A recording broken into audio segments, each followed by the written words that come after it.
Syedaralun, sejak beberapa hari lalu hingga Sabtu 20 Agustus 2022, jajaran Komisi Independen Pemilihan atau KIP-BIREN melakukan verifikasi data keanggotaan partai peserta pemilu 2024 mendatang. Data yang diverifikasi adalah keanggotaan dari 22 partai nasional dan 6 partai lokal. Pendataan melalui aplikasi Sipol bertujuan memastikan anggota parpol yang terdata dalam Sipol ada tidaknya status PNS, anggota TNI, maupun Polri. Belasan pegawai KIP-BIREN termasuk komisioner KIP masing-masing melakukan pendataan melalui aplikasi tersendiri yang sudah terdata di sistem aplikasi dan meneliti satu persatu.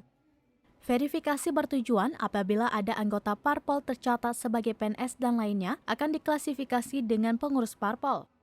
Ketua KIP-BIREN Agus SP kepada serambinus.com mengatakan sejak beberapa hari lalu KIP-BIREN dan juga KIP lainnya melakukan verifikasi data keanggotaan masing-masing parpol yang sudah mendaftar di Jakarta untuk partai nasional maupun di KIP Aceh untuk partai lokal. Pendataan yang dilakukan bertujuan agar keanggotaan parpol yang diajukan mereka valid, tidak ganda dengan parpol lainnya maupun bukan PNS. Jumlah data yang dilakukan verifikasi seluruhnya sebanyak 22.803 nama dari 22 partai politik nasional dan 6 partai lokal.